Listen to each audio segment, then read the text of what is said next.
Hi, thanks for stopping by MacCustoms. What I want to show you in today's video is the start of my seeds. A few weeks ago, back in January there, let me see, January 21st, roughly, I came across a lot of packs of seeds that I forgot about, and I looked on the back and they had an expiration date of 2018. So that's pretty old. I didn't want to throw them away, but I didn't want to rely on them when it came time to start my seedlings. So what I decided to do was get some pots and some soil, take these seeds, start them early, see what I get out of them. If they may not have been viable, so I would have been able just to get rid of them. Turns out most of them were. As you can see here, the living room, the corner of the living room here is just full of plants. There's roughly 200 pots, I do believe, and I have a few of the peas and beans over here in a big container. For anyone that remembers our videos from last summer, this is indeed the watering tote that we use to water the gardens outside and the pigs. I just filled it with soil and put some of my taller, like the climbing plants in there. So we're in a zone 6A, 6B. Our planting season really doesn't happen outdoors until probably about the first week of June, maybe the later May, but there's still a risk of frost. So I know these are exceptionally early. I'm just gonna deal with it. I'm probably just gonna have like really gangly long plants. It's fine. I mean, worst case, even if they get out of control, we'll feed them to the animals. There will be a use. And like I said, the main purpose of this experiment was to find out what seeds were good and what seeds weren't. By testing out the seeds, I did end up finding out that the Tiny Tim tomatoes, the old seeds didn't seem to germinate. I planted 24 seeds in total, and only 3 had sprouted. The good thing with that is I plan on growing a lot of these tomatoes, so I do have fresh new packs of seeds. I'm just going to put them in these same containers when the time comes. I'll wait a couple of weeks now. No. With the test peppers that I had, we had some mixed results. We had these mini bell peppers that every one of them germinated and have a little plant popping up here. And then I have these green peppers, early Cal Wonders. I have sweet Cubanelle peppers, and I also have sweet banana peppers, and none of those seeds germinated. There would have been 10 of the green ones, there was 8 of the Cubanelles, and there was 8 of the sweet banana peppers. Now that I know that those seeds didn't germinate, and I mean there wasn't a low germination rate, there was no germination rate, I'm just going to get rid of those seeds. I'm confident now that they're no good. It's not worth risking trying to get plants out of them.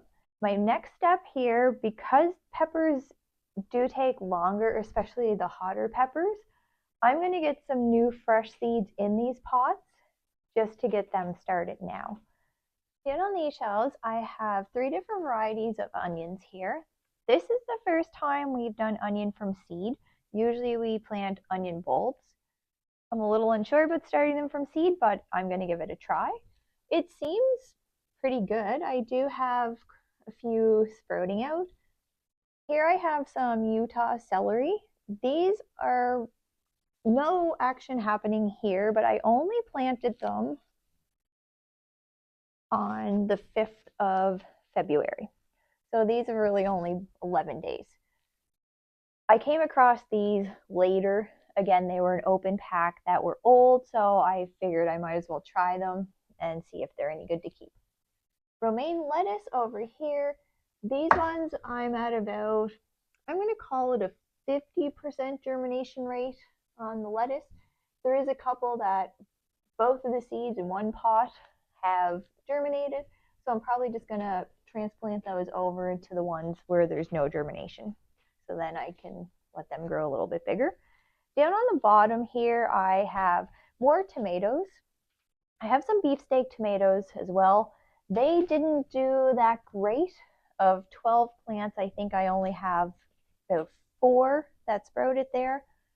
So I'm going to replant those with fresh new seeds that we got in the fall.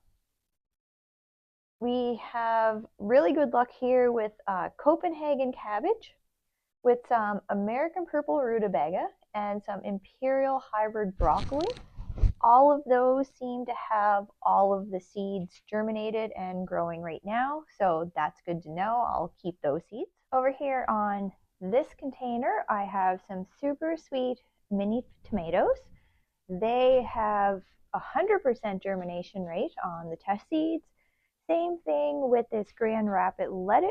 There was actually only one that didn't, so as far as I'm concerned, that's about a 95% germination rate. Those seeds I'll be keeping, and I will be planting more of those. So in these containers here, I have some golden California peppers, and I also have some red cayenne peppers. These are fresh seeds. I just wanted to start the peppers early. This container here has a mix of some Gold Rush yellow beans as well as some tender green beans. These here had no germination in this container, but I did have a second set of seeds that I found. I have a lot of open seeds apparently that got put away in the wrong spot and forgotten about. Over here in the old water tote, you can see I have some Alaska peas. I just kind of used what I had, tied them up there. This is all Roma tomatoes, so I had no issue with germinating the old Roma tomato seeds. I have a lot of those. They had 100% germination rate. And I did find 2 tender green beans, one there and one in the window that did germinate. So those beans had a very low germination rate. I think I'm going to get rid of those and use the fresh pack that I had. There's the peppers up close. Like I said, they were just newly planted the 5th of February.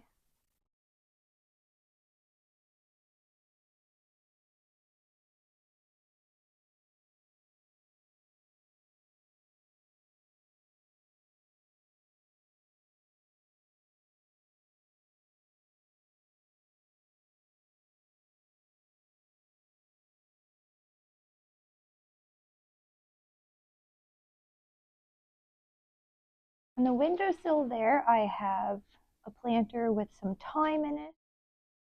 And I also have some sage growing here.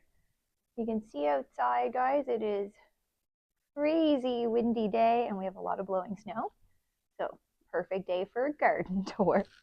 So that's what we have growing, guys. As of February the 16th, we do have quite a few plants started, probably more than we should at this time of year, but it is what it is. I'm probably going to look for some more shelving just to add a few more the plants that I take out of the pots with 2. Like right now, I keep this plastic over the edge just to try to keep as much warmth in as I can. There is a rad on the back side here, the hot water rad, as well as on the back side here. So that does keep them pretty warm. The sun coming in the window all day is a nice benefit, and of course the reason that I chose this area. Most of the time I would actually have the sofa here pushed right up against the plant, so it kind of creates like a little greenhouse, especially where I put the plastic on each end of the shelving. So it leaves the front open for all the heat to come off the rad, and it pushes against the back of the couch, kind of holding it there. So it's kind of the best setup that I could do with what we have. I'm really thankful that we do have the big giant window. It does make growing in the early spring really nice inside. So that's just a little tour of what we have going on, what we're growing. This, of course, isn't the only things that we will be growing. It just happened to be the seed that I wanted to try. So thank you very much for stopping by, and we'll see you in the next video.